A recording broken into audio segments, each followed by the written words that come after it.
Hello વિદ્યાર્થી મિત્રો, આપ સૌનું આપણી આ યુટ્યુબ ચેનલ પર હાર્દિક સ્વાગત છે. આજે હું લઈને આવી છું ધોરણ 6 વિષય અંગ્રેજી યુનિટ 3 સ્ટ્રેન્થ ઓફ નેચરમાં વોકેબ્યુલરીનું સંપૂર્ણ સોલ્યુશન.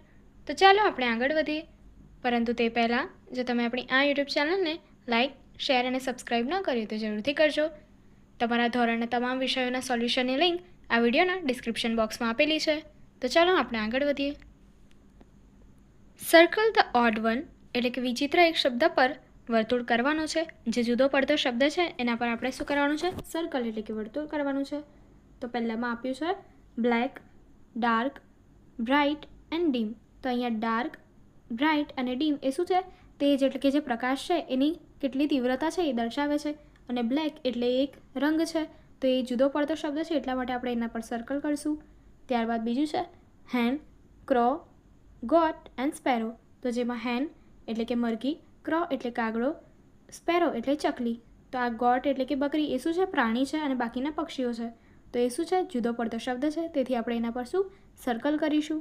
ત્યારબાદ થર્ડ સ્નેક એટલે કે સાપ, સ્પેરો એટલે કે ચકલી, ડવ એટલે કબૂતર અને ક્રેન એટલે કે એક જાતનું પક્ષી જે છે એ. તો એમાં સ્પેરો, ડવ અને ક્રેન એ શું છે? પક્ષીઓ છે અને સ્નેક એ શું છે? એક પ્રાણી છે. બરાબર છે? તો ચલો જોઈએ આગળ. તો એટલા માટે આપણે સ્નેક પર શું કર્યું છે? સર્કલ કર્યું છે.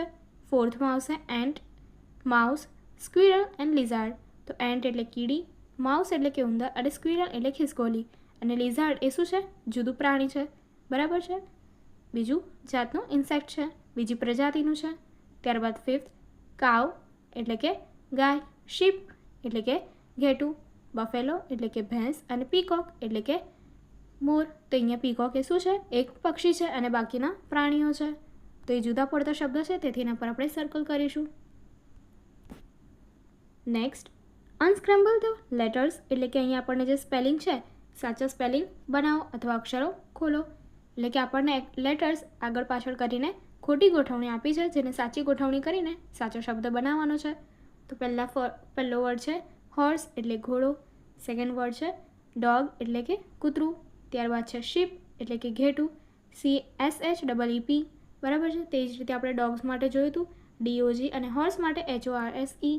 ત્યારબાદ છે થર્ડ બટરફ્લાય એટલે કે શું છે? પતંગિયું, BUTTERFLY.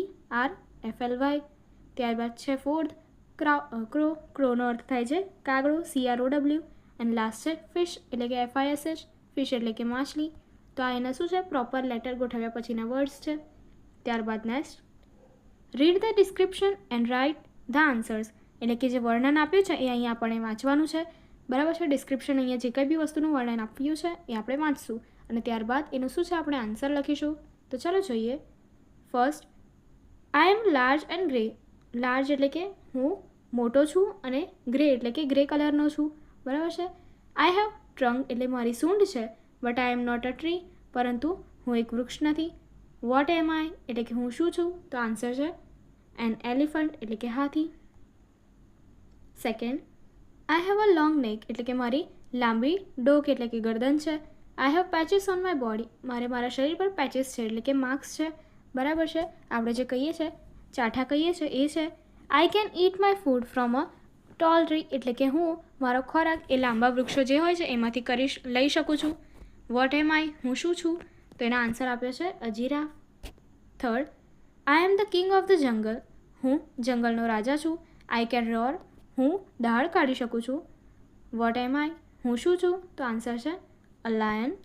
Fourth I can swim and jump, હું તરી શકું છું. સ્વિમ એટલે કે તરી શકું છું અને જમ્પ એટલે કૂદી શકું છું. I can green. What am I તો કે હું સ્માઇલ કરું છું. તો હું કોણ છું? તો આન્સર આપ્યો છે અ મંકી એટલે કે વાંદરો. Fifth I have a hump on my back એટલે કે મારી પીઠ પર શું છે? હમ્પ છે, ખૂંદ છે. I can walk in the desert એટલે કે હું રણ પ્રદેશમાં ચાલી શકું છું. વોટ એમ આઈ હું કોણ છું? સો આન્સર આપ્યો છે અ કેમલ એટલે કે ઊંટ. નેક્સ્ટ જોઈએ. એક્ટિવિટી પ્રવૃત્તિ આપી છે લેટ્સ પ્લે ગેસિંગ ગેમ્સ એટલે કે ચાલો રમીએ અનુમાન લગાવવાની રમત. શિક્ષક કોઈ એક વિદ્યાર્થીને વર્ગ સક્ષમ ઊભો કરશે. ઊભો થયેલ વિદ્યાર્થી કોઈ એક પક્ષી અથવા પ્રાણીનું નામ ધારશે અને તે નોટબુકમાં લખીને શિક્ષકને આપશે. તેથી શિક્ષક વર્ગને પૂછવામાં પ્રશ્ન પૂછવામાં મદદ કરી શકે. વર્ગના વિદ્યાર્થીઓ વારાફરતી નીચેના પ્રશ્નો પૂછશે. વિદ્યાર્થી માત્ર યસ અથવા નો ઉત્તર આપશે. તો આપ્યું છે class says is it N animal, એટલે શું એ પ્રાણી છે? Student says yes it is, તો કે હા તે છે. જો પ્રાણી ધાર્યું હશે તો યસમાં ઉત્તર આપશે અને જો પક્ષી ધાર્યું હશે તો નોમાં ઉત્તર આપશે. Class says is it a wild animal, જંગલી પ્રાણી છે? Student says no it isn't, એટલે કે ના તે નથી. Class says is it a lion, એટલે કે શું તે સિંહ છે? Student says no it's not, એટલે કે ના તે નથી. Class says is it a meat eater, એટલે કે તે શું માંસ ખાનારું છે? Student says no it isn't, એટલે કે ના તેવું નથી. Class says is it a deer, એટલે કે શું તે હરણ છે? Student says no it isn't, એટલે કે ના તે નથી. And class says is it a giraffe, એટલે કે શું તે જીરાફ છે? Student says yes it is, તો કે હા તે જીરાફ છે. સાચો ઉત્તર આપનાર વિદ્યાર્થી વર્ગ સમક્ષ આવશે અને નવો શબ્દ પ્રાણી કે પક્ષી ધારશે. આ રીતે રમત ફરીથી શરૂ થશે. નીચેના જેવા પ્રશ્નો બોર્ડ પર લખીને મહાવરો કરાવી શકાય અને આ રીતે રમત લંબાવી શકાય. First, is it a grass ઇટર?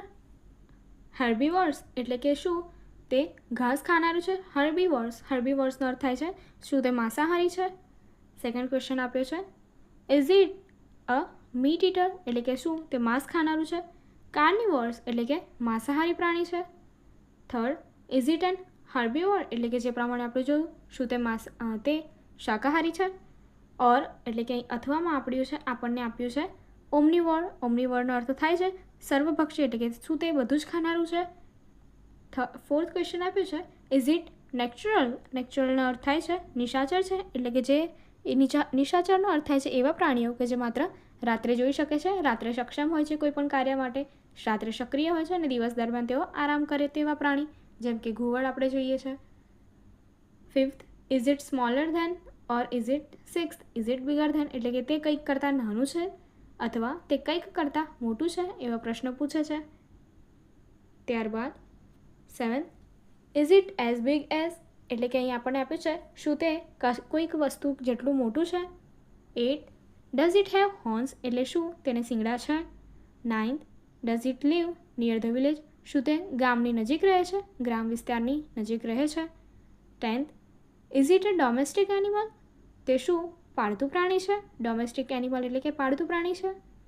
11th, can it fly, શું તે ઉડી શકે છે? 12th, does it have crest, એટલે કે કલગી, શું તેને કલગી છે? ઓર લોંગ ફેધર્સ કે લાંબા પીછા છે? 13, ડઝ ઇટ હેવ લોંગ બીક, એટલે કે શું તેને લાંબી ચાંચ છે? 14, is it found in India, શું તે ઇન્ડિયામાં જોવા મળે છે? 15, is it found in your village, શું તે તમારા ગ્રામ વિસ્તારમાં જોવા મળે છે? આ રીતે એમ્ફિબિયન્સ એટલે કે ઉભયજીવી, રેપ્ટાઇલ્સ એટલે કે સરીસૃપ કે જે પેટે ઘસીને ચાલનાર પ્રાણી છે એ, અને ઇન્સેક્ટ્સ એટલે કે જીવજંતુઓ વગેરેનો ઉમેરો કરી વિવિધ પ્રશ્ન સર્જનની રમત રમાડી શકાય છે. ત્યારબાદ speaking, read the dialogue and make pairs and enacted, એટલે કે અહીંયા તમને સંવાદ આપ્યો છે, ડાયલોગ આપ્યો છે, એની જોડી બનાવવાની છે અને એનું નાટક કરવાનું છે. તો ચાલો જોઈએ. Priya says hey Aarav, do you know any funny tongue twisters, એટલે કે પ્રિયા કહે છે હે આરવ, શું તું કેટલાક ફની એવા મજેદાર ટંગ ટ્વિસ્ટર જે હોય છે એના વિશે જાણે છે? Aarav says yeah, my mom has taught it to me. Betty bought some butter, તો જે આરવ છે એ કહે છે હા મારા મમ્મીએ એટલે કે મારા માતાએ તે મને શીખવ્યું છે. અને એક જે ટંગ ટ્વિસ્ટર જે કહીએ છે બરાબર છે, એમાંનું એક ટંગ ટ્વિસ્ટર અહીં આપેલું છે. એ કહે છે બેટી બોટર બોટ સમ બટર. આ જે ટંગ ટ્વિસ્ટર છે એ કહે છે, બોલે છે. પ્રિયા ગીગલ્સ, એટલે કે પ્રિયા મંદ મંદ હસતા કહે છે ધેટ્સ અ ગુડ વન, એટલે કે તે એક સરસ વસ્તુ છે. લેટ મી ટ્રાય, એટલે કે મને પણ એકવાર ટ્રાય કરવા દે. અને એ કહે છે બેટી બોટર બોટ સમ બટર. તો આજે ટંગ ટ્વિસ્ટર છે એ પ્રિયા પણ કહે છે. ત્યારબાદ Aarav says laughs you said it faster. Aarav હસતા હસતા કહે છે કે તું ખૂબ જ ઝડપથી બોલી ગઈ છે. Priya says okay. પ્રિયા કહે છે ઠીક છે. હિયર ઇઝ અનધર, એટલે કે અહીં એક બીજું છે અનધર વન. તો એમાં શું કહે છે Peter piper picked a pack of pickled peppers. તો આ પ્રિયા જે છે એ બીજું સેકન્ડ ટંગ ટ્વિસ્ટર કહે છે. ત્યારબાદ Aarav says excitedly, oh I know that one. Aarav ખૂબ જ એક્સાઇટેડ થઈને કહે છે, આશ્ચર્યચકિત થઈને, અને શું કહે છે, એ ખૂબ જ આનંદપૂર્વક થઈને કહે છે કે હા, હું તેના વિશે જાણું છું. અને એ ફરીથી એ પણ કહે છે, પેટર શું કહે છે, Peter piper picked a pack of pickled peppers. એટલે કે આ જે ટંગ ટ્વિસ્ટર જે હોય છે, જે પ્રિયા કહે છે, એ આરવ ફરીથી કહીને બતાવે છે. Priya says, wow you are so good at it. એટલે કે વાહ, તું એમાં ખૂબ જ સરસ છે. Let's try one more. એટલે કે કહે છે કે ચાલ આપણે હજુ એક નવું ટ્રાય કરીએ. How can a clam cram in a clean cream can. તો આ જે ટંગ ટ્વિસ્ટર છે એ પ્રિયા કહે છે, how can a clam cram in a clean cream can. Aarav says, giggles that's a tough one. તો આરવ ગીગલ કરતાં કહે છે, એટલે કે હસતા કહે છે કે આ શું છે, થોડું હાર્ડ છે. ટફ એટલે કે થોડું હાર્ડ છે. How can a clam crime and સ્ટેમર્સ. એટલે કે બોલતા બોલતા અટકી જાય છે. Priya says, laugh it's okay. Priya હવે હસતા હસતા કહે છે કે તે ઠીક છે Aarav. We can try again together. એટલે કે ત્યારબાદ આપણે ફરી એક ટ્રાય કરી શકીએ છીએ. જે ટંગ ટ્વિસ્ટર જે છે એ ફરીથી આપણે પ્રયત્ન કરી શકીએ છીએ બોલવાનો. નાવ ડુ ઇટ યોર સેલ્ફ. એટલે કે તમારી જાતે કરવાનું છે. Find books about birds and animals, read them and discuss with your friends. એટલે કે પક્ષીઓ અને પ્રાણીઓ વિશેની પુસ્તકો જે હોય છે એ તમારે શોધવાના છે, તેમને વાંચવાના છે અને તમારા મિત્રો સાથે એના વિશે ચર્ચા કરવાની છે. તો અહીંયા તમને આ કેટલીક બુકો આપેલી છે. ફર્સ્ટ છે the birdman of India, Salim Ali, for children by Zai Whitaker. તો આ જે બુક છે એનું નામ છે ધ બર્ડમેન ઓફ ઇન્ડિયા, અને કોના દ્વારા આપવામાં આવી છે, સલીમ અલી દ્વારા. સેકન્ડ આપ્યું છે common birds by Salim Ali and Laeeq Futehally, NBT India. ત્યારબાદ થર્ડ બુક આપી છે encyclopedia of birds or animals, amphibians or insects or reptiles. અને ફોર્થ બુક આપી છે મારો પરિવાર બાય મહાદેવી વર્મા. આગળની એક્ટિવિટી જોવા માટે અહીં આપેલી એન્ડ સ્ક્રીન પર ક્લિક કરો. Thank you.